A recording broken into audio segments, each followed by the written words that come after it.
कभी कभी इंसान एक अच्छा क्वेश्चन बनाने की कोशिश तो करता है पर उससे कुछ गलतियां हो जाती हैं। पर उसकी गलती से अगर किसी के कैरियर पे असर पड़ता है तो उसके लिए रिस्पॉन्सिबल कौन है? हेलो स्टूडेंट्स, मैं अजनीश कुमार गुप्ता, आपका मेंटर, आपका ट्यूटर, आपका coach with vast experience of more than 15 years for teaching students preparing for competitive examination. मैं बात कर रहा हूँ 27 सितंबर 2020 जो आईटी एडवांस का पेपर हुआ था ये क्वेश्चन की। वैसे तो जो बच्चे भी आईटी एडवांस का पेपर देकर आए हैं उन्होंने अपने अपने कोचिंग इंस्टीट्यूट्स के या बड़े बड़े कोचिंग इंस्टीट्यूट के आंसर की से आंसर को मिला भी लिया होगा, आंसर तो देख भी लिया होगा। लेकिन गलती कहाँ हुई है वो देखने की कोशिश करते हैं और मेरा एक्सपीरियंस क्या कहता है उसको भी आपको समझाने की कोशिश करता हूँ। चलिए, तो क्वेश्चन था कुछ ऐसा जो ऊपर लिखा है। क्वेश्चन है पेपर 2 में ऑर्गेनिक केमिस्ट्री का जो question, N organic compound C8H10O2 rotate plane polarized light. It produces pink color with neutral ferric chloride. What is the total number of all the possible isomers for this compound? Question तो आपके पास ये है। Answer तो हो सकता है आप लोगों ने अलग अलग इंस्टीट्यूट से देख लिया होगा, लेकिन कहानी के ब्यूटीज को देखिए। क्या क्या इस क्वेश्चन के कॉरस्पॉन्डिंग आईटी आपसे पूछना चाहती है। और एक छोटा सा मिस्टेक जो उसकी तरफ से इस लैंग्वेज में होना चाहिए था, जो कि मिसिंग है, जिसकी वजह से अगर कोई बच्चा इस क्वेश्चन को लेकर आईटी के ऊपर क्लेम करता है तो हो सकता है कि आईटी को भी अपनी गलती माननी पड़े और इस क्वेश्चन को बोनस करना पड़े। वैसे किसी कोचिंग इंस्टीट्यूट्स वालों ने या किसी बच्चे ने अभी तक मेरे नॉलेज में इस क्वेश्चन को बोनस करने की बात नहीं की है। लेकिन आप अगर इस वीडियो को देख रहे हैं और अगर आप आईटीज को चैलेंज करते हैं तो हो सकता है ये क्वेश्चन बोनस हो जाए। चलिए देखते हैं इस क्वेश्चन के कॉरस्पॉन्डिंग आईटी क्या जानना चाहता है या जिस इंसान ने भी इस क्वेश्चन को बनाया है उसके दिमाग में क्या चल रहा होगा, समझिए। पहला कह रहा है an organic compound C8H10O2। C8H10O2 मतलब आपके पास एक मॉलिक्यूलर फार्मूला है। आपके पास एक मॉलिक्यूलर फार्मूला है और इस मॉलिक्यूलर फार्मूला से सबसे पहले तो आपसे वो स्ट्रक्चर बनाने की कोशिश करवा रहा है कि क्या आप इस मॉलिक्यूलर फार्मूला से स्ट्रक्चर तक पहुंच पा रहे हो या नहीं। तो पहला जो फर्स्ट ऑब्जर्वेशन में चीज़ें दिखाई दे रही हैं, पहला जो फर्स्ट ऑब्जर्वेशन में चीज़ें दिखाई दे रही हैं वो ये है कि क्या मॉलिक्यूलर फार्मूला स्ट्रक्चर आप बना पाते हो या नहीं। दूसरा, rotate plane polarised light. Rotate plane polarised light मतलब इनडायरेक्टली आपसे ऑप्टिकल पूछ रहा है कि ये जो पर्टिकुलर कंपाउंड है ये ऑप्टिकल एक्टिविटी को शो करेगा। तो दूसरा जो कॉन्सेप्ट इसके अंदर इन्वॉल्व है वो ये है कि C8H10O2 जो कंपाउंड है ये ऑप्टिकली एक्टिव है, ऑप्टिकली एक्टिव कंपाउंड है जो प्लेन पोलराइज्ड लाइट को क्लॉकवाइज एंटी क्लॉकवाइज रोटेट करेगा। तो वही कह भी रहा है an organic compound C8H10O2 rotate plane polarised light. तो पहले स्टेटमेंट के कॉरस्पॉन्डिंग दो चीजें निकली। एक निकला कि मॉलिक्यूलर फार्मूला स्ट्रक्चर बनाना क्या बच्चे को आता है या नहीं। दूसरी चीज निकली, क्या प्लेन पोलराइज्ड लाइट को देखकर बच्चे के दिमाग में ये थॉट आ रहा है या नहीं ये कंपाउंड ऑप्टिकली एक्टिव है। तीसरा, it produces pink color with neutral ferric chloride. It produces pink color with neutral ferric chloride. इसका क्या मतलब हुआ? इसका मतलब ये हुआ कि इसमें उन्होंने प्रैक्टिकल ऑर्गेनिक केमिस्ट्री का इन्वॉल्वमेंट भी किया है। मतलब वो कौन सा कंपाउंड है जिसके ऊपर न्यूट्रल फेरिक क्लोराइड डाला जाए तो जिसकी वजह से पिंक कलर आता है। इनडायरेक्टली मालूम होना चाहिए कि कहानी के अंदर या तो इनॉल है या फिनॉल है। मतलब कहानी के अंदर या तो कार्बन कार्बन डबल बॉन्ड है और इसके ऊपर OH है, या तो बेंजीन है और इस बेंजीन के ऊपर OH है। फिर से बोल रहे हैं, न्यूट्रल फेरिक क्लोराइड के साथ पिंक कलर देना ये प्रैक्टिकल ऑर्गेनिक केमिस्ट्री का पार्ट है। मतलब इस कंपाउंड के अंदर ऐसा फंक्शनल ग्रुप मौजूद जिसके अंदर या तो इनॉल है या तो फिनॉल है। अब आगे, what is the total number of all possible isomers for this compound. Indirectly अब यहां से आपसे आइसोमर्स आइसोमर्स इनडायरेक्टली आइसोमरिज्म का क्वेश्चन भी पूछ रहे हैं। और अगर क्वेश्चन में आइसोमर पूछ रहे हैं और स्ट्रक्चर इनडायरेक्टली अब कहानी में स्टीरियो का भी इन्वॉल्वमेंट ले रहे हैं। मतलब एक क्वेश्चन के कॉरस्पॉन्डिंग आपसे पूछा गया है क्या बच्चे को मॉलिक्यूलर फार्मूला स्ट्रक्चर बनाने आता है या नहीं आता है, और अगर आता है तो क्या उस स्ट्रक्चर के अंदर ऑप्टिकल पहचानने आता है नहीं आता है, तो अगर आता है तो उसके अंदर फंक्शनल ग्रुप का टेस्ट उसे आता है या नहीं आता है, और उसके बाद आपसे पूछा गया है कि जो आपने स्ट्रक्चर बनाया है क्या उसके स्टीरियो भी पॉसिबल है या नहीं है, और अगर पॉसिबल है तो उनको भी देखिए और देखते हुए क्वेश्चन को लगाइए। तो सबसे पहला, अगर मैं जो कोचिंग इंस्टीट्यूट के द्वारा आंसर आया है, ये नॉर्मल बच्चा जो सोचता है उस पर्टिकुलर को लेते हैं, फिर समझाते हैं कि कहानी में ट्विस्ट क्या है। चलिए समझते हैं। सबसे पहले ऐसे क्वेश्चंस जहाँ पे मॉलिक्यूलर फार्मूला लिखा हो और आपको मॉलिक्यूलर फार्मूला से स्ट्रक्चर बनाने हो, तो सबसे पहला काम करिए किया करिए कि इसका डिग्री ऑफ अनसैचुरेशन निकाला करिए। सबसे पहला काम इसका डिग्री ऑफ अनसैचुरेशन निकालिए। और डिग्री ऑफ अनसैचुरेशन अगर C8H10O2 का निकालना हो तो जो मैंने बताया होगा अच्छी तरीके से याद रखिए कि कार्बन के नंबर को दोना करना है, उसमें दो जोड़ना है। जितने हाइड्रोजन हैं उन्हें घटाना है, जितने हैलोजन हैं उन्हें घटाना है, अगर नाइट्रोजन है तो जोड़ना है और 2 से डिवाइड करना है। जो एटम भी नहीं है उन्हें भूल जाइए और जो एटम है उनका इन्वॉल्वमेंट करते हुए डिग्री ऑफ अनसैचुरेशन निकाल दीजिए। तो यहाँ कार्बन 8 है तो 8 दूना 16, 16 दो 18, 18 माइनस 10 8 और 8/2, दैट मीन्स इसके डिग्री ऑफ अनसैचुरेशन 4 हो गया। और जहाँ भी बच्चों के दिमाग में आता है कि किसी भी कंपाउंड का डिग्री ऑफ अनसैचुरेशन 4 है, उनके दिमाग में तुरंत आ जाता है कि कहीं न कहीं बेंजीन है। और जब कहीं न कहीं बेंजीन है, तो कहीं न कहीं बेंजीन आप बना लेते हैं। और जो ही आप बेंजीन बना लेते हैं तो नंबर ऑफ कार्बन 6 यहीं से चला गया। और नंबर ऑफ कार्बन 6 यहीं से चला गया और कहानी के अंदर किरदार में 8 कार्बन हैं। और जो 8 कार्बन हैं, तो कहीं न कहीं 2 कार्बन और है। अब 2 कार्बन और है, और अगर आपको मालूम है प्रैक्टिकल ऑर्गेनिक केमिस्ट्री आपने अच्छे से पढ़ा है कि कार्बन-कार्बन डबल बॉन्ड के ऊपर OH इनॉल या बेंजीन के ऊपर OH फिनॉल का ये टेस्ट होता है। तो तुरंत फिनॉल बनाने के लिए आप यहाँ पर OH लगा दोगे। बन गया फिनॉल। अब इसके अंदर केमिकली डिफरेंट पोजीशन कितनी है? 3। एक ऑर्थो वाला है, एक मेटा वाला है, एक पैरा वाला है। और नंबर ऑफ कार्बन बचे कितने? 2। और डिग्री ऑफ अनसैचुरेशन इस फिनॉल में देखें तो 1, 2, 3, 4 डिग्री ऑफ अनसैचुरेशन यहाँ पे 4 है। मतलब कोई एडिशनल अब कोई डबल बॉन्ड नहीं है, कोई एडिशनल ट्रिपल बॉन्ड नहीं है, कोई एडिशनल रिंग नहीं है। और नंबर ऑफ कार्बन 2 है और 1 ऑक्सीजन एडिशनली है। तो नंबर ऑफ कार्बन 2 है तो क्या हो सकता है? हम इथाइल लगा सकते हैं। और अगर इथाइल लगा सकते हैं तो एक इथाइल हम ऑर्थो पे लगा सकते हैं, एक इथाइल हम मेटा पर लगा सकते हैं। एक इथाइल हम मेटा पे लगा सकते हैं, एक इथाइल हम पैरा पर लगा सकते हैं। यही तो कर सकते हैं, यही तो पॉसिबिलिटी है, हम ऐसा लगा सकते हैं।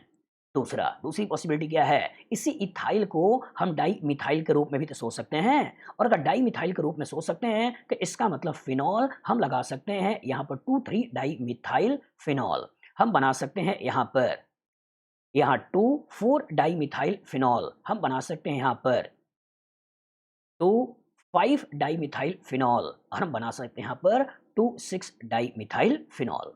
मतलब 2 वाली पोजीशन को फिक्स करते हुए मैंने इसको बदल दिया। और क्या संभावनाएं हो सकती हैं? और संभावनाएं हो सकती हैं कि हम यहाँ पर फिनॉल तो बना दें, मेटा को ले लें। अगर यहाँ पे मिथाइल लगाते हैं तो ये बन चुका है, छोड़ दें। यहाँ पर लगाकर एक कंपाउंड तो बना सकते हैं। एक और पॉसिबिलिटी क्या सोच सकते हैं? एक और पॉसिबिलिटी ये सोच सकते हैं कि ये फिनाइल बना दिया, यहाँ आपने मिथाइल लगा दिया, एक मिथाइल यहाँ भी तो लगा सकते हैं। एक मिथाइल यहाँ भी तो लगा सकते हैं। मतलब हम इस पॉसिबिलिटी को भी सोच सकते हैं। अगर आप यहाँ लगाते हो तो ये आपका मिथाइल और यहाँ पे आपने मिथाइल लगाया और OH और इधर से चलें तो 1, 2, 3, 4, 5 मतलब 2 और 5 पे आपने मिथाइल को लगाया है। तो 2 और 5 पे आपने मिथाइल को लगाया है, इसकी पॉसिबिलिटी को देखें तो 2 और 5 पे आपने मिथाइल लगाया है, आपने ले रखा है, छोड़ दीजिए। अब अगर पैरा को पकड़ते हो और पैरा को पकड़ कर सोचते हो तो इसका मतलब एक यहाँ लगा सकते हो या यहाँ लगा सकते हो, यहाँ वाला ले ही चुके हो, यहाँ वाला ले ही चुके हो, तो फिर से नया बनाने की ज़रूरत नहीं है। मतलब कार्बन तो सैटिस्फाइड हो गए, अब बचा केवल ऑक्सीजन। और अगर ऑक्सीजन बचा तो ऑक्सीजन कहाँ लगा सकते हो? ऑक्सीजन कहाँ लगा सकते हो? सोचिए बहुत सारी संभावनाएँ हैं। बहुत सारी संभावनाएँ हैं। हम OH को यहाँ लगा सकते हैं, मतलब इनडायरेक्टली ऑक्सीजन को लगाओगे तो OH बन जाएगा। OH यहाँ हो सकता है, OH यहाँ हो सकता है, OH यहाँ हो सकता है, OH यहाँ हो सकता है, OH यहाँ हो सकता है, OH यहाँ हो सकता है, OH यहाँ हो सकता है, OH यहाँ हो सकता है, OH यहाँ हो सकता है, OH यहाँ हो सकता है, OH यहाँ हो सकता है, OH यहाँ हो सकता है, OH यहाँ हो सकता है, OH यहाँ हो सकता है, यहाँ हो सकता है, यहाँ हो सकता है, यहाँ हो सकता है, यहाँ हो सकता है। बहुत सारी जगहों पे OH हो सकता है। इवन ऑक्सीजन कार्बन-कार्बन बॉन्ड के बीच में भी आ सकता है। और जो कार्बन-कार्बन बॉन्ड के बीच में भी आ सकता है, तो यहाँ पर ऑक्सीजन इंसर्ट करते हुए ईथर बना सकते हो, यहाँ ऑक्सीजन इंसर्ट करते हुए ईथर बना सकते हो, यहाँ ऑक्सीजन इंसर्ट करते हुए ईथर बना सकते हो, यहाँ ऑक्सीजन इंसर्ट करते हुए ईथर बना सकते हो, यहाँ इंसर्ट कर सकते हो, यहाँ इंसर्ट कर सकते हो, यहाँ इंसर्ट कर सकते हो, यहाँ इंसर्ट कर सकते हो, यहाँ इंसर्ट कर सकते हो, यहाँ इंसर्ट कर सकते हो। मतलब सोचिए, अल्कोहल भी बहुत सारे सोच सकते हो, ईथर भी बहुत सारे सोच सकते हो, बहुत सारे स्ट्रक्चर सोच सकते हो। लेकिन इन पॉसिबिलिटीज को कम करने के लिए उसने यहां यूज कर दिया, ये ऑप्टिकली एक्टिव हैं। और जो ऑप्टिकली एक्टिव हैं, दैट मीन्स उसके अंदर काइरल कार्बन है। और जो काइरल कार्बन है, मतलब कार्बन की चारों वैलेंसी अलग है, ए है, बी है, सी है और ये डी है। अगर इस कार्बन की चारों वैलेंसी अलग है, तभी ऑप्टिकली एक्टिव होगा। तो यहाँ पे जब CH3 है, OH लगाओगे तो काइनेटिक खत्म खत्म खत्म खत्म खत्म खत्म खत्म खत्म खत्म खत्म खत्म खत्म। ये सारी पॉसिबिलिटी तो गई, सारी पॉसिबिलिटी तो गई। अब सोचिए, अगर यहाँ पर आप OH लगाते हो तो भी पॉसिबिलिटी काइनेटिक की गई, यहाँ से भी काइनेटिक की गई, यहाँ से भी काइनेटिक की गई। लेकिन जब आप यहाँ पर OH को लगाते हो तो क्या अब ये काइरल नहीं बन गया? यहाँ पे जब OH को लगाते हो तो क्या ये काइरल नहीं बन गया? और यहाँ पे भी OH को लगाते हो तो क्या ये काइरल नहीं बन गया? बन गया। और जब काइरल बन गया बेटा, तो एक बनेगा D और एक बनेगा L। इसका भी बनेगा एक D, इसका भी बनेगा एक L और इसका भी बनेगा D और इसका भी बनेगा L। इवन अगर बाद में आपने यहाँ ऑक्सीजन इंसर्ट करके सोचा तो भी कायरलिटी नहीं है, यहाँ ऑक्सीजन इंसर्ट करके सोचा तो भी कायरलिटी नहीं है। यहाँ या यहाँ ऑक्सीजन इंसर्ट किया तो भी नहीं है, यहाँ या यहाँ ऑक्सीजन इंसर्ट किया तो भी नहीं है। मतलब आप इन्हीं पोजीशन पे OH को लगाकर, इन पोजीशन पे OH को लगाकर, इन पोजीशन पे OH को लगाकर कायरलिटी क्रिएट कर सकते थे। और एक-एक कायरलिटी का मतलब 2-2 स्टीरियो आइसोमर। और चूंकि कहानी में आइसोमर बोल रहा है तो आपने 2, 2 4 और 2 6 देखते हुए आपने आंसर को बता दिया, आपने 6 है। आंसर को बता दिया आपने 6 है। मतलब आपने मॉलिक्यूलर फार्मूला स्ट्रक्चर बना लिया। कायरलिटी को देखते हुए ऑप्टिकल की बात कर ली, प्रैक्टिकल ऑर्गेनिक केमिस्ट्री को समझते हुए फिनॉल को पकड़ लिया और इसकी कायरलिटी के बेसिस पे स्टीरियो का सिलेक्शन भी कर लिया कि यहाँ pair of enantiomer, pair of enantiomer, pair of enantiomer बनेगा और आपका आंसर हो गया 6। इतनी कहानी तो आपने सुनी है, देखी है, लोगों ने आपको दिखाया है। लेकिन अगर आप यहाँ पे आए हैं और मैंने आपको बुलाया है तो कुछ और देखने आए होंगे। तो देखते हैं वो कुछ और क्या है। एक बार फिर से क्वेश्चन को पढ़ते हैं। क्वेश्चन कह रहा है an organic compound C8H10O2 rotate plane polarised light. मतलब एक मॉलिक्यूलर फॉर्मूला है C8H10O2 का जो प्लेन पोलराइज्ड लाइट को रोटेट करता है, मतलब ऑप्टिकली एक्टिव है।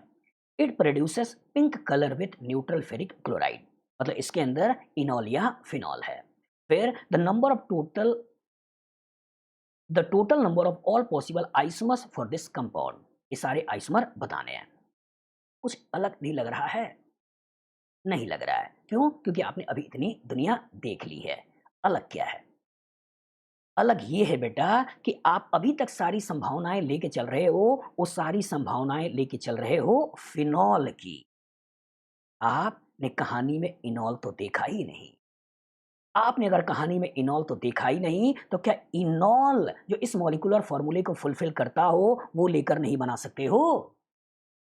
वो नहीं बना सकते हो? बना सकते हो। तो कहानी का ट्विस्ट क्या है? कहानी का ट्विस्ट ये है कि आपको मालूम होना चाहिए कि beta di carbonyl compounds, beta di carbonyl compounds, beta di ketones की अगर बात करते हैं, बीटा कीटो एस्टर्स की बात करते हैं, तो बीटा डाई कार्बोनिल कंपाउंड्स का यहाँ का जो हाइड्रोजन होता है तुरंत ये टॉटमराइज कर जाता है। और अगर तुरंत टॉटमराइज कर जाता है और टॉटमराइजेशन के कोरस्पॉन्डिंग वो इस तरह का इनॉल बना लेता है। और अगर इस तरह का इनॉल बना लेता है तो इस इनॉल की स्टेबिलिटी इसके कीटो फॉर्म की स्टेबिलिटी से ज्यादा होती है। और जो इसके इनॉल की स्टेबिलिटी इसके कीटो फॉर्म की स्टेबिलिटी से ज़्यादा होती है तो ये अमाउंट 76% के आसपास होता है, तो ये अमाउंट केवल 24% के आसपास होता है। मतलब बीटा डाई कार्बोनिल कंपाउंड इस रूप में रहना नहीं चाहते हैं, बीटा डाई कंपाउंड इस रूप में रहना चाहते हैं, बीटा डाई कंपाउंड इस रूप में रहना चाहते हैं। इवन ये डाई कीटोन की जगह इवन ये बीटा कीटो एस्टर भी होता, बीटा कीटो एस्टर भी होता, तो इसके कोरस्पॉन्डिंग भी अगर बात करते हैं तो ये पर्टिकुलर यहाँ से तुरंत टॉटमराइज कर जाता है और टॉटमराइज करके ये इस तरह का स्ट्रक्चर बना लेता है, इस तरह का स्ट्रक्चर बना लेता है। और जो इस तरह का स्ट्रक्चर बना लेता है इसमें देखा जाता है कि ये आपका 7.6% के आसपास होता है और ये नियर अबाउट 92.4% के आसपास होता है। ये कहानी मैंने क्यों सुनाई? ये कहानी मैंने इसलिए सुनाई बेटा कि ये जो पर्टिकुलर बीटा कीटो एस्टर है, ये particular beta di carbonyl compounds हैं, ये दोनों ये दोनों न्यूट्रल फेरिक क्लोराइड का टेस्ट पॉजिटिव देते हैं। क्यों? क्योंकि अगर डायनेमिक इक्विलिब्रियम में है और इसका अमाउंट 7.6%, इसका अमाउंट 76%, इसका मतलब ये है कि अगर आपने इस पर्टिकुलर कंपाउंड के ऊपर न्यूट्रल फेरिक क्लोराइड डाला तो रिएक्शन पॉजिटिव होता है। अगर आपने इस कंपाउंड के ऊपर न्यूट्रल फेरिक क्लोराइड डाला तो रिएक्शन पॉजिटिव होता है। तुरंत ये कंपाउंड टॉटमराइज करके इसमें कन्वर्ट हो जाता है और इसकी वजह से केमिकल रिएक्शन हो जाता है। तुरंत ये कंपाउंड इसमें टॉटमराइज हो जाता है और इतना ज्यादा अमाउंट होने की वजह से केमिकल रिएक्शन दिखाता है, केमिकल रिएक्शन दिखाता है। अगर मैं आपको डाटा दिखाऊं, अगर आपको डाटा दिखाऊं तो ये डाटा भी आपको दिख जाएगा आईएल फिनार की किताब में, ये डाटा भी दिख जाता है आपको आईएल फिनार की किताब में। ये आईएल फिनार की किताब है, ध्यान से देखिए, ध्यान से देखिए। यही मैंने मॉलिक्यूल लिया है CH3 COCH2 COCH3। इस पर्टिकुलर का अमाउंट कितना है? 76%। और यही मैंने अभी थोड़ी देर पहले आपको बताया CH3 COCH2 COOET, इस पर्टिकुलर अमाउंट 7.5, जिसको मैंने 7.6 लिख दिया। तो कहने का मतलब ये है कि 76% ये अपने इनॉल के रूप में पाया जा रहा है, ये 7.5% अपने इनॉल के रूप में पाया जा रहा है। इसका मतलब ये दोनों तरह का रिएक्शन देता है, इनॉल का भी रिएक्शन पॉजिटिव देता है और कीटो का भी रिएक्शन पॉजिटिव देता है। इसको आप पेज नंबर 219 इस पर्टिकुलर फिनाल वाली बुक से आप देख सकते हैं, इसमें आपको डाटा दिखाई दे जाएगा। इसी पर्टिकुलर से मैंने कहीं ना कहीं ये डाटा को लिया है। इवन रिएक्शन का टर्म्स में भी देखोगे तो आपको रिएक्शन का टर्म्स में भी यहाँ पे आईएल फिनार ने चीज़ों को समझाया है कि कौन कौन सा रिएक्शन यहाँ पॉजिटिव है और कौन कौन सा रिएक्शन यहाँ पर निगेटिव है। मतलब अगर आप इस आईएल फिनार वाली बुक को पढ़ते हैं तो आपको प्रॉपर तरीके से चीज़ें दिख जाती हैं कि कौन सा रिएक्शन पॉजिटिव और कौन सा रिएक्शन निगेटिव। बात में आ गई? तो कहने का मतलब ये है, कहने का मतलब ये है कि अगर इनॉलिक फॉर्म है जिसका अमाउंट आपने यहां देखिए इसी पर्टिकुलर डाटा को दिखाने की बात कर रहा हूं कि when acetoacetic ester is treated with ferric chloride और reddish violet colour is produced, this is a characteristic compound containing group carbon, ये 2 पॉइंट दिखा रहा है, डबल बॉन्ड है, कार्बन कार्बन डबल बॉन्ड, इसके ऊपर OH है या फिनॉल। मतलब या तो इनॉल का टेस्ट होता है या तो फिनॉल का टेस्ट होता है। इसके अलावा अगर आप पीटरसैक वाली बुक भी रखे हैं तो पीटरसैक वाली बुक में भी ये डाटा लिखा हुआ है।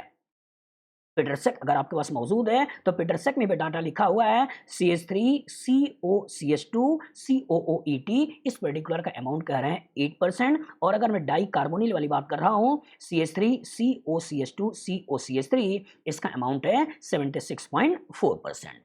मतलब ये हुआ कि ये पर्टिकुलर कंपाउंड इनॉल का टेस्ट पॉजिटिव देगा, ये पर्टिकुलर कंपाउंड इनॉल का टेस्ट पॉजिटिव देगा। लेकिन इस पर्टिकुलर कंपाउंड को लेकर इसलिए नहीं चलना है बेटा क्योंकि यहां तो ऑक्सीजन 3 है और कहानी में ऑक्सीजन 2 है, तो इसको तो आप हटा सकते हो, लेकिन इसको तो ला सकते हो, इसको तो ला सकते हो। और इनको अगर ला सकते हो तो सोचिए इनफाइनाइट क्वेश्चन, इनफाइनाइट तो ना बोलें बल्कि ये बोले कि बहुत सारे क्वेश्चन या बहुत सारे स्ट्रक्चर बना सकते हो, जैसे मैं दिखाने की कोशिश करूं। अगर इसका आपने डिग्री ऑफ अनसैचुरेशन निकाला था या डिग्री ऑफ अनसैचुरेशन कितना निकाला था? कितना निकाला था? 4। और अगर 4 डिग्री ऑफ अनसैचुरेशन निकाला था, कहानी में क्या हो सकता है? 4 रिंग्स हो सकती हैं। कहानी में क्या हो सकता है? 4 डबल बॉन्ड हो सकता है। कहानी में क्या हो सकता है? 2 ट्रिपल बॉन्ड हो सकता है। कहानी में क्या हो सकता है? डबल बॉन्ड ट्रिपल बॉन्ड का कॉम्बिनेशन हो सकता है। कहानी में क्या हो सकता है? रिंग डबल बॉन्ड का कॉम्बिनेशन भी हो सकता है ना? और अगर हो सकता है तो 8 कार्बन का रिंग भी सोच सकते हो, 7 कार्बन का रिंग भी सोच सकते हो, 6 कार्बन का रिंग भी सोच सकते हो, 5 कार्बन का रिंग भी सोच सकते हो, 4 कार्बन का रिंग भी सोच सकते हो, 3 कार्बन का रिंग भी सोच सकते हो। लेकिन अगर कहानी में प्लेन पोलराइज्ड लाइट को रोटेट करने की बात कर रहा है तो ऑप्टिकल तो लाना है ना। अच्छा, काइनेटिक क्रिएट करना है तो उसके बेसिस पे क्यों ना मैं 7 मेंबर रिंग को पकड़ूं, क्यों ना मैं 7 मेंबर रिंग को पकड़ूं। और अगर मैंने 7 मेंबर रिंग को पकड़ लिया और मान लो ऐसा स्ट्रक्चर सोच लिया, ऐसा स्ट्रक्चर मैंने सोच लिया, क्योंकि बीटा डाई कार्बोनिल चाहिए, तो अगर मैं यहाँ पे एक CO लगा दूं और यहाँ पे एक CO लगा दूं तो क्या तुरंत टॉटमराइज करके अपने इनॉल में नहीं आ जाएंगे। और अगर अपने इनॉल में आ जाएंगे तो तुरंत ये अपना न्यूट्रल फेरिक क्लोराइड का टेस्ट भी पॉजिटिव देने लगेंगे। मतलब बीटा डाई कार्बोनिल का इनॉल अभी आपने देखा है 76% होता है, और जो 76% होता है तो उसी के आसपास इसका भी तो होगा, उसी को तो रेफरेंस लेके चीजों को बनाया गया होगा। तो इसका मतलब इस पर्टिकुलर में हो सकता है। लेकिन बच्चों की तरफ से आएगा सर डी यू तो सेटिस्फाइड हुआ नहीं, यहाँ तो डी यू 1 है या 2 है या 3 है। तो अगर डी यू 3 है तो इसका मतलब 4 करने के लिए क्या हम एक डबल बॉन्ड यहाँ लगा सकते हैं, क्या एक डबल बॉन्ड हम यहाँ लगा सकते हैं। और अगर डी को सेटिस्फाइड करना है तो क्या एक डबल बॉन्ड हम केमिकली डिफरेंट पोजीशन देखते हुए यहाँ नहीं लगा सकते हैं। ये और ये पोजीशन सेम है, लेकिन ये पोजीशन अलग है। तो एक डबल बॉन्ड की पोजीशन यहाँ हो सकती है, एक डबल बॉन्ड की पोजीशन यहाँ हो सकती है। अब मैंने कार्बन एक छोड़ा हुआ है क्योंकि रिंग तो 7 कार्बन की है और कार्बन तो यहाँ 8 है। तो एक जो कार्बन बचा हुआ है बेटा, तो क्या वो कार्बन यहाँ नहीं लगा सकते हैं, लगा सकते हैं। क्या वो कार्बन यहाँ नहीं लगा सकते हैं, सोचिए। क्या हम उस कार्बन को यहाँ पर नहीं लगा सकते हैं, लगा सकते हैं। क्या हम इन दोनों पोजीशन जो एक जैसी है, क्या इस पर्टिकुलर को यहाँ पे नहीं लगा सकते हैं, लगा सकते हैं। और अगर कार्बन को यहाँ लगा सकते हैं तो इसका मतलब एक स्ट्रक्चर आप ये बना सकते हो, एक स्ट्रक्चर ये बना सकते हो, एक स्ट्रक्चर ये भी बना सकते हो। अच्छी बात क्या है, अच्छी बात क्या है, अच्छी बात ये है कि ये कार्बन काइरल है, अच्छी बात ये है कि ये कार्बन काइरल है, अच्छी बात ये है कि ये कार्बन भी काइरल है। बात समझ में आ गई। और इसका मतलब क्या हुआ, इसका मतलब ये हुआ कि ये कंपाउंड भी इसी मॉलिक्यूलर फॉर्मूले को सेटिस्फाइड करते हैं। ये कंपाउंड प्लेन पोलराइज्ड लाइट को भी रोटेट करेंगे, ये कंपाउंड न्यूट्रल फेरिक क्लोराइड के साथ भी पॉजिटिव टेस्ट देंगे, और इन पर्टिकुलर को भी पकड़ते हैं तो इसका भी डीएल, इसका भी डीएल, इसका भी डीएल आएगा। 7 मेंबर रिंग तो हो गया। आप 6 मेंबर रिंग में भी सोच सकते हैं, और जो 6 मेंबर रिंग में सोच सकते हैं, डाई कार्बोनिल चाहिए तो डाई कार्बोनिल ले लीजिए, डाई कार्बोनिल ले लीजिए, बस हो गया। अब नंबर ऑफ कार्बन 6 आपने ले लिया है, बचा कितना कार्बन 2, बचा कितना कार्बन 2 और बचा DU 1। तो इसका मतलब अब ये और ये पोजीशन आइडेंटिकल है, क्यों ना यहाँ इथाइल लगा दिया जाए, क्यों ना यहाँ इथाइल लगा दिया जाए, लगा सकते हैं। और अगर इथाइल लगा सकते हैं और काइनेटिक क्रिएट करनी है, और जो काइनेटिक क्रिएट करनी है तो क्या हम यहाँ डबल बॉन्ड बनाते हुए इसे काइरल नहीं बना सकते हैं, बना सकते हैं। सोचिए, क्या हम इस पर्टिकुलर जो अल्काइल बना रखे हो इसी पर्टिकुलर में डबल बॉन्ड लगाते हुए इसे काइनेटिक क्रिएट नहीं कर सकते हैं, कर सकते हैं। मतलब क्या हुआ, मतलब ये हुआ कि ये दोनों मॉलिक्यूल को भी देखा जाए, इन दोनों मॉलिक्यूल को भी देखा जाए, इसका मतलब ये भी इस मॉलिक्यूलर फॉर्मूले को सेटिस्फाइड करेगा। डीयू गिन लो, 1 है, 2 है, 3 है, 4 है। डीयू गिन लो, 1 है, 2 है, 3 है, 4 है, डीयू तो 4 है। मॉलिक्यूलर फॉर्मूला सेटिस्फाइड हो रहा है, काइरल है मतलब प्लेन ऑफ सिमेट्री, काइरल है मतलब प्लेन पोलराइज्ड लाइट को रोटेट भी करेगा। और चूंकि इस पर्टिकुलर का जो इनॉल बनाओगे, इस इनॉल का अमाउंट 76% आसपास ही होगा, दैट मीन्स इस पर्टिकुलर रिएक्शन को भी पॉजिटिव देगा। और चूंकि इसमें भी डी है, एल है, इसमें भी डी एल है, मतलब इसके अमाउंट को भी गिनोगे, इसके अमाउंट को भी गिनोगे। सोचिए, इवन हमने 6 मेंबर रिंग बनाया, हम 5 मेंबर रिंग भी बना सकते हैं, हम 5 मेंबर रिंग भी बना सकते हैं। और 5 मेंबर रिंग में अगर मैं यहाँ पर लगा दूं CO, अगर मैं यहाँ पर लगा दूं CO, तो क्या इस पर्टिकुलर हाइड्रोजन को टॉटमराइज करके इसका इनॉल नहीं बना सकते हो, बना सकते हो। और जो इसके इनॉल को बना सकते हो तो 3 कार्बन जो ये बचे हैं इसको ले सकते हैं, 8 कार्बन हो गए। अब DU 1 चाहिए था तो क्यों ना डबल बॉन्ड अब यहाँ बना दें, ये भी काइरल बन गया। क्यों ना डबल बॉन्ड ही अगर बनाना है तो क्यों ना डबल बॉन्ड हम यहाँ बना दें, यहाँ बना दें, ये भी काइरल बन गया। मतलब मॉलिक्यूलर फार्मूले को देखें, मॉलिक्यूलर फार्मूले को देखें तो 5 रिंग में 6 7 8, डीयू को देखें तो 1 2 3 4 सब कुछ फॉलो कर रहा है।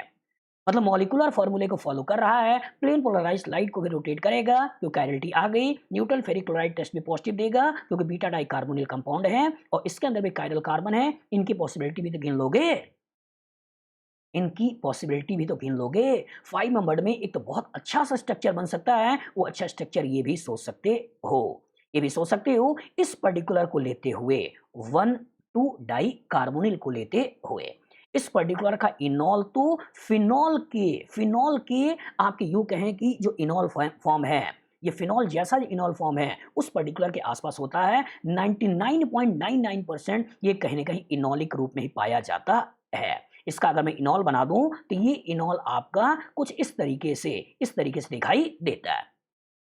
दैट मीन्स इस रूप में मॉलिक्यूल पाया जाता है, इस रूप में मॉलिक्यूल नहीं पाया जाता है।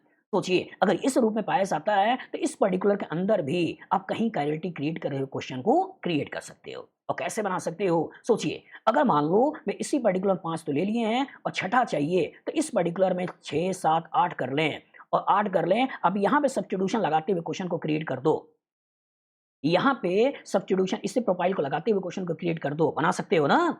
और जब बना सकते हो तो सोचिए 1 ड्यू चला गया, 2 ड्यू चला गया, 3 ड्यू चला गया, एक और चाहिए, तो क्या हम यहाँ डबल बॉन्ड लगाते हुए इसे कायरलिटी क्रिएट नहीं कर सकते हैं? हम यहाँ डबल बॉन्ड लगाते हुए इसमें कायरलिटी क्रिएट नहीं कर सकते हैं? कर सकते हैं। दैट मीन्स इस पर्टिकुलर का भी डीएल की बात हम कर सकते हैं। सोचिए मैंने 7 मेंबर रिंग को लेते हुए बना लिया उनके इनॉल, 6 मेंबर रिंग को लेते हुए बना लिया उनका इनॉल, 5 मेंबर रिंग को लेते हुए उनका बना लिया इनॉल। इस पर्टिकुलर का भी डाटा आपको दिख जाएगा बेटा। ये पीटरसैक वाली किताब को अगर खोलें तो पीटरसैक वाली किताब में इस पर्टिकुलर का डाटा भी आपको दिखाई दे जाता है, दिखाई दे जाता है। अगर आप इसी पर्टिकुलर को देखें, यही आपका मॉलिक्यूल है जिसको मैंने लिया था। ये जो मॉलिक्यूल है जिसको मैंने लिया था, ये वाला मॉलिक्यूल जिसको मैंने लिया था, इस पर्टिकुलर का कॉरेस्पॉन्डिंग देखिए तो क्या आपने ये नहीं बना दिया? और क्या बोल रहा है? इस पर्टिकुलर का अमाउंट तो 100% है। इस पर्टिकुलर अमाउंट कितना है? 100% है। और अगर 100% है, इस रूप में लगभग वो पाया जाता है, तो सोचिए क्या इसमें इनॉल नहीं है? और अगर इसमें इनॉल है तो ये इनॉल का रिएक्शन पॉजिटिव देगा। और अगर इसका रिएक्शन पॉजिटिव देगा तो सोचिए कितनी सारी संभावनाएं हो गई, कितनी सारी संभावनाएं हो गई। तो आईआईटी ने क्वेश्चन जो बनाया, आईआईटी ने जो क्वेश्चन बनाया उसके दिमाग में आया भी नहीं होगा कि यहां पर लिख देना चाहिए benzene, N organic compound C8H10O2 containing benzene ring, containing benzene ring, containing benzene ring। अगर उसने इतना नहीं लिखा तो बच्चों का ये जो पर्टिकुलर है दिमाग वो चल सकता है, और अगर चल सकता है तो बहुत सारी संभावनाओं को वो निकाल सकते हैं। और अगर बहुत सारी संभावनाओं को निकाल सकते हैं दैट मीन्स पॉसिबिलिटीज बहुत सारी हो सकती है। तो जितने बच्चे भी इस क्वेश्चन को देख रहे हैं वो अपनी पॉसिबिलिटीज को खोलें, अपने पंख को फैलाएं और प्रॉपर तरीके से कॉन्सेप्ट को सीखें जिससे कि लाइफ लॉन्ग कभी दिक्कत ना आए। और जो इस साल आईआईटी एडवांस का पेपर दिए हैं, चाहे तो इस क्वेश्चन को आईआईटी को क्लेम करें और देखें कि आईआईटी की तरफ से क्या आंसर आता है। और वैसे अगर आप लाइव क्लासेस प्रॉपर तरीके से मेरे से पढ़ना चाहते हैं तो मैं इस नंबर पे आप मेरे से कांटेक्ट कर सकते हैं 9122057123। मेरी कोशिश होगी जो बच्चे भी 12th में हैं या रिपीटर हैं, चाहे वो नीट की तैयारी कर रहे हो या आईआईटी की, उनका कोर्स में 31 दिसंबर 2020 इसी साल के पहले कंप्लीट कर दो। और जो बच्चे भी अगले साल मतलब 2022 में एग्जाम देने वाले हैं, 11th क्लास में हैं, उनका तैयारी मैं कहीं ना कहीं पूरी ऑर्गेनिक केमिस्ट्री 31 दिसंबर 2021 के पहले कंप्लीट करा दूँ। ठीक है, तो जूम पे मेरे से जुड़ सकते हैं। और यूट्यूब पे फ्री पढ़ने के लिए आपको मालूम है 8:30 से 9:30 मैं डेली बेसिस पे आपसे रात को मिलता हूँ। आपकी तरफ से जो क्वेश्चंस आते हैं, डाउट्स आते हैं, उन डाउट्स को सॉल्व करने की कोशिश करता हूँ। एक बार फिर से कह रहे हैं, छोटी सी गलती, छोटा सा लैंग्वेज में चीज़ों को ना ऐड कर पाना क्वेश्चन में बहुत ज़्यादा पॉसिबिलिटीज़ को खोलता है। और अगर ये क्वेश्चन का आंसर आईआईटीज़ केवल बेंजीन को लेते हुए या इनडायरेक्टली फिनॉल को लेते हुए बताती हैं तो बच्चा पूछे क्यों ये नहीं है। और अगर इसको लेके पूछ आंसर को देती हैं तो ये भी पूछे कि क्यों आपने फिनॉल चैप्टर्स को लेते हुए क्वेश्चन बनाया, तो इन पर्टिकुलर पॉसिबिलिटीज़ को ही क्यों लिया जाए, क्योंकि अगर मैं इनकी सारी पॉसिबिलिटीज़ को बनाने लगूँ तो और भी बन जाएँगी। 4 में मर्डरिंग, 3 में मर्डरिंग सोचोगे और उसके अंदर बहुत सारे कार्बोनिल की बात करोगे, अंदर भी बीटा डाई कार्बोनिल आ सकते हैं, बाहर भी बीटा डाई कार्बोनिल आ सकते हैं, मतलब बहुत सारी पॉसिबिलिटीज़ खुल जाएँगी। एक छोटा-सा मिस्टेक इस क्वेश्चन के ऊपर भारी पड़ सकता है, ठीक है?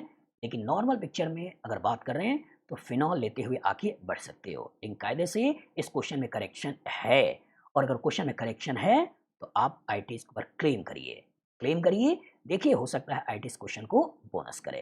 तो आगे मैं आईटीज से ऐसा चाहूँगा कि जब भी क्वेश्चन को फ्रेम करें तो वो ज़रूर देखें कि कहीं कोई लूप तो खाली नहीं रह गया है और अगर कोई लूप रह गया है क्वेश्चन में तो उस लूप को पकड़ते हुए कंपटीशन को तैयार करने वाले जो गुरु लोग होते हैं, टीचर्स होते हैं, वो बाल की खाल ही तो निकालते हैं और अगर बाल की खाल निकालते हैं तो बाल की खाल निकालने में कभी-कभी आपकी भी खाल निकल सकती है। ठीक है? Good luck, good day.